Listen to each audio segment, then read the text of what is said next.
नमस्कार मित्रांनो, आपल्या मराठी नोकरी या चॅनलवर आपल्या सर्वांचे मनापासून स्वागत आहे। मराठी नोकरी या चॅनलवरती आपल्या सर्वांना स्पर्धा परीक्षा, नोकरीविषयक माहिती अशा विविध प्रकारची माहिती दिली जाणार आहे। चला तर मित्रांनो, व्हिडिओला सुरुवात करूया।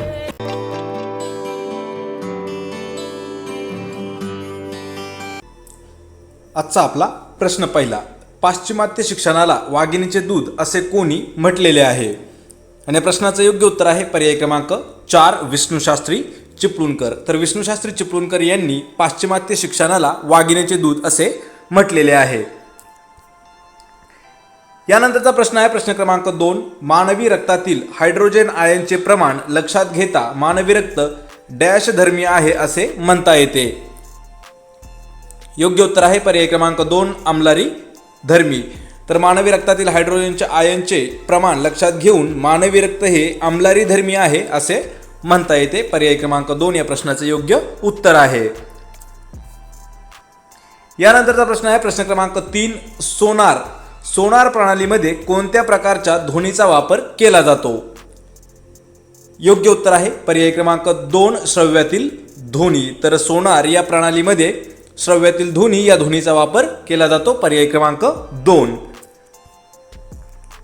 यानंतरचा प्रश्न आहे प्रश्न क्रमांक 4, देशाचे पहिले मुख्य सायबर सुरक्षा अधिकारी म्हणून खालीलपैकी कोणाची निवड करण्यात आली होती? आणि या प्रश्नाचं योग्य उत्तर आहे पर्याय क्रमांक 1 डॉक्टर गुलशन राय। तर डॉक्टर गुलशन राय यांची देशातील पहिले मुख्य सायबर सुरक्षा अधिकारी म्हणून निवड करण्यात आली होती। प्रश्न क्रमांक 5, खालीलपैकी कोणी महाराष्ट्रात उपमुख्यमंत्री पद भूषवलेले नाही? आणि या प्रश्नाचं योग्य उत्तर आहे पर्याय क्रमांक 4 मारुतराव कन्नमवार। तर यामध्ये आर पाटील, गोपीनाथ मुंडे आणि नाशिकराव तिरपुडे या तिघांनाही उपमुख्यमंत्री पद भूषवलेले होते आणि मारुतराव कन्नमवार हे महाराष्ट्राचे दुसरे मुख्यमंत्री होते, पण ते उपमुख्यमंत्री कधीही राहिलेले नाहीत। पर्याय क्रमांक 4 या प्रश्नाचं योग्य उत्तर आहे। यानंतरचा प्रश्न आहे प्रश्न क्रमांक 6, जगातील कोणत्या देशातील 100% लोक स्थलांतरित आहेत? आणि या प्रश्नाचं योग्य उत्तर आहे पर्याय क्रमांक 3 व्हॅटिकन सिटी। तर व्हॅटिकन सिटी या देशातील 100% लोक स्थलांतरित लोक आहेत। पर्याय क्रमांक 3। प्रश्न क्रमांक 7, बंकिमचंद्र चॅटर्जींनी आपल्या आनंदमठ कादंबरीत खालीलपैकी कोणत्या बंडाचा उल्लेख केलेला आहे? आणि या प्रश्नाचं योग्य उत्तर आहे पर्याय क्रमांक 4 संन्याशांचे बंड। तर बंकिमचंद्र चॅटर्जींनी आपल्या आनंदमठ या कादंबरीमध्ये संन्याशांचे बंड या बंडाचा उल्लेख केलेला आहे। पर्याय क्रमांक 4 योग्य उत्तर आहे।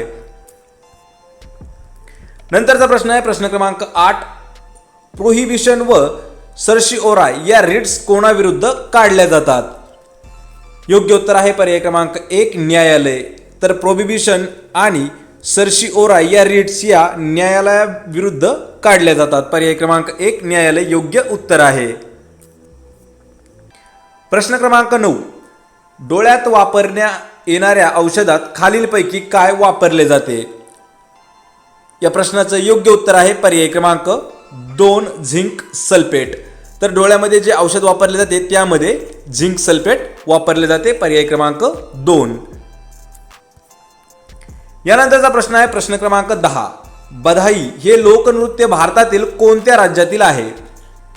योग्य उत्तर आहे पर्याय क्रमांक 3 मध्य प्रदेश। तर बधाई हे लोकनृत्य भारतातील मध्य प्रदेश या राज्यामध्ये येते। पर्याय क्रमांक 3 मध्य प्रदेश योग्य उत्तर आहे। यानंतरचा प्रश्न आहे प्रश्न क्रमांक 11, 2016च्या मायामी खुल्या टेनिस स्पर्धेचे पुरुष एकेरीचे विजेतेपद कोणाला मिळाले होते? योग्य उत्तर आहे पर्याय क्रमांक 4 नोवाक जोकोविच। नोवाक जोकोविच यांनी 2016च्या मायामी येथे खुल्या टेनिस स्पर्धेचे पुरुष एकेरीचे विजेतेपद पटकावले होते। पर्याय क्रमांक 4 योग्य उत्तर आहे। प्रश्न क्रमांक 12, नॅशनल पीपल्स पार्टी या पक्षाची स्थापना खालीलपैकी कोणत्या नेत्याने केली आहे? आणि योग्य उत्तर आहे पर्याय क्रमांक 1 पी.ए. संगमा। तर पी.ए. संगमा यांनी नॅशनल पीपल्स पार्टी या पक्षाची स्थापना केलेली आहे। पर्याय क्रमांक 1 या प्रश्नाचं योग्य उत्तर आहे। यानंतरचा प्रश्न आहे प्रश्न क्रमांक 13, महाराष्ट्रातील पहिले जैववैविध्य वारसा स्थळ कोठे आहे? योग्य उत्तर आहे पर्याय क्रमांक 2 गडचिरोली. गडचिरोली या जिल्ह्यामध्ये महाराष्ट्रातील पहिले जैववैविध्य वारसा स्थळ आहे. पर्याय क्रमांक 2 गडचिरोली. प्रश्न क्रमांक 14. दिल्ली जवळील कोणत्या ठिकाणी टाकाऊ पदार्थापासून ऊर्जा निर्मितीचा प्रकल्प आहे? योग्य उत्तर आहे पर्याय क्रमांक 3 तिमारपूर. तर दिल्ली जवळील तिमारपूर या ठिकाणी टाकाऊ पदार्थापासून ऊर्जा निर्मितीचा प्रकल्प आहे. पर्याय क्रमांक 3 या प्रश्नाचं योग्य उत्तर आहे. प्रश्न क्रमांक 15. निकट दृष्टीता असणाऱ्या डोळ्यासाठी चष्म्याची शक्ती डॅश डॅश असते. योग्य उत्तर आहे पर्याय क्रमांक 1 ऋण. ऋण म्हणजेच मायनस. तर निकट दृष्टीता असणाऱ्या डोळ्यासाठी चष्म्याची शक्ती ही मायनस असते. पर्याय क्रमांक 1 योग्य उत्तर आहे. प्रश्न क्रमांक 16. ऊसाच्या उत्पादनात खालीलपैकी कोणत्या देशाचा दुसरा क्रमांक लागतो? आणि योग्य उत्तर आहे पर्याय क्रमांक 3 भारत. तर ऊसाच्या उत्पादनात भारत या देशाचा दुसरा क्रमांक लागतो. पर्याय क्रमांक 3 या प्रश्नाचे योग्य उत्तर आहे. प्रश्न क्रमांक 17. सहकारी वित्त पुरवठा करणाऱ्या संस्थांचे 3 स्तरीय रचनेत खालील संस्थांचा अंतर्भाव होतो.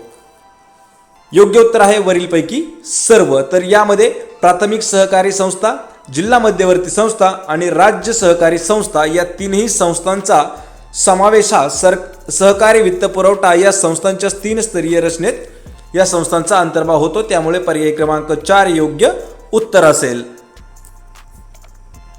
प्रश्न क्रमांक 18. तहजीब उल अखलाक या वृत्तपत्राची सुरुवात खालीलपैकी कोणी केली? आणि या प्रश्नाचं योग्य उत्तर आहे पर्याय क्रमांक 4 सय्यद अहमद खान. तर तहजीब उल अखलाक या वृत्तपत्राची सुरुवात ही सय्यद अहमद खान पर्याय क्रमांक 4 यांनी केलेली आहे. प्रश्न क्रमांक 19. केंद्रीय कायदे मंडळात सभापती पदावर 1925 मध्ये कोण कार्यरत होते? योग्य उत्तर आहे पर्याय क्रमांक 2 विठ्ठलभाई पटेल. पर्याय क्रमांक 2. तर विठ्ठलभाई पटेल हे केंद्रीय कायदे मंडळात सभापती पदावर 1925 मध्ये कार्यरत होते. प्रश्न क्रमांक 20. व्यापारी तोल म्हणजेच बॅलन्स ऑफ ट्रेड ही रक्कम मूलतः कोणत्या व्यवहारावर अवलंबून असते? योग्य उत्तर आहे पर्याय क्रमांक 1 आयात व निर्यात. पर्याय क्रमांक 1. तर व्यापार तोल म्हणजेच बॅलन्स ऑफ ट्रेड ही रक्कम मूलतः आयात व निर्यात या व्यवहारावर अवलंबून असते. पर्याय क्रमांक 1. प्रश्न क्रमांक 21. मानवी शरीरामध्ये पचनक्रिया घडताना ग्लिसरॉल तयार होते ते खालीलपैकी कोणत्या पदार्थापासून मिळवते? योग्य उत्तर आहे पर्याय क्रमांक 2 मेद. तर शरीरामध्ये पचनक्रिया घडताना ग्लिसरॉल तयार होते आणि ते मेद या पदार्थापासून मिळले जाते. पर्याय क्रमांक 2 योग्य उत्तर आहे मेद. प्रश्न क्रमांक 22. लंडनमध्ये भारतीय स्वयंशासन समिती म्हणजेच इंडियन होम रूल सोसायटी कोणी स्थापन केली होती? योग्य उत्तर आहे पर्याय क्रमांक 3 श्यामजी कृष्ण वर्मा. तर श्यामजी कृष्ण वर्मा यांनी लंडनमध्ये भारतीय स्वयंशासन समिती म्हणजेच इंडियन होम रूल सोसायटी याची स्थापना केलेली आहे. पर्याय क्रमांक 3. प्रश्न क्रमांक 23. साखर उद्योगावरील नियंत्रण मुक्त करण्याची शिफारस कोणी केली होती? योग्य उत्तर आहे पर्याय क्रमांक 4 सी रंगराजन. तर सी रंगराजन यांनी साखर उद्योगावरील नियंत्रण मुक्त करण्याची शिफारस केलेली होती. त्यामुळे पर्याय क्रमांक 4 योग्य उत्तर आहे. प्रश्न क्रमांक 24. भारतीय संविधानाच्या कोणत्या भागात मार्गदर्शक तत्वांचा समावेश केला गेला आहे? योग्य उत्तर आहे पर्याय क्रमांक 2 भाग 4 मध्ये. तर भाग 4 मध्ये भारतीय संविधानाच्या मार्गदर्शक तत्वांचा समावेश केलेला आहे. भाग 4 मध्ये. पर्याय क्रमांक 2. प्रश्न क्रमांक 25. खालीलपैकी कोणत्या धातूचा उपयोग हा रिॲक्टरमध्ये कूलिंग म्हणजेच कूलिंग एजंट म्हणून केला जातो? योग्य उत्तर आहे पर्याय क्रमांक 1 सोडियम. तर सोडियम या धातूचा उपयोग हा रिॲक्टरमध्ये कूलिंग एजंट म्हणून केला जातो. पर्याय क्रमांक 1.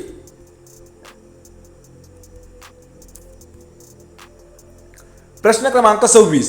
खालीलपैकी कोणता घटक विषाणू संक्रमणास प्रतिबंध करतो? योग्य उत्तर आहे पर्याय क्रमांक 4 इंटरफेरॉन. तर इंटरफेरॉन हा घटक विषाणू संक्रमणास प्रतिबंध करत असतो. पर्याय क्रमांक 4 इंटरफेरॉन योग्य उत्तर आहे. प्रश्न क्रमांक 27 डॅश या कालावधीमध्ये पहिल्यांदा त्रैवार्षिक परकीय व्यापार धोरण जाहीर करण्यात आले होते.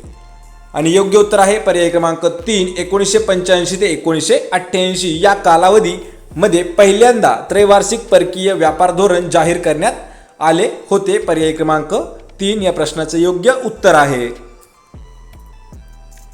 प्रश्न क्रमांक 28 कोकण किनारपट्टी खालीलपैकी कोणत्या नैसर्गिक हालचालीमुळे तयार झाली आहे. योग्य उत्तर आहे पर्याय क्रमांक 1 प्रस्तरभंग.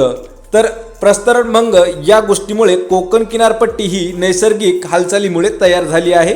प्रस्तरभंग पर्याय क्रमांक 1 योग्य उत्तर आहे. प्रश्न क्रमांक 29 दौलत बेग ओल्डी सेक्टर हे कोणत्या ठिकाणी आहे. योग्य उत्तर आहे पर्याय क्रमांक 3 लडाख. तर दौलत बेग ओल्डी सेक्टर हे लडाख या ठिकाणी स्थित आहे. पर्याय क्रमांक 3. प्रश्न क्रमांक 30 डॅश डॅशच्या कायद्यानुसार कोलकात्याच्या गव्हर्नरला मुंबई व मद्रास येथील देखरेखीचे अधिकार प्राप्त झाले होते. योग्य उत्तर आहे पर्याय क्रमांक 1 इसवी सन 1773. तर 1773च्या कायद्यानुसार कोलकात्याच्या गव्हर्नरला मुंबई व मद्रास येथील देखरेखीचे अधिकार प्राप्त झाले होते. पर्याय क्रमांक 1 योग्य उत्तर आहे. संपूर्ण व्हिडिओ पाहिल्याबद्दल आम्ही आपले आभारी आहोत.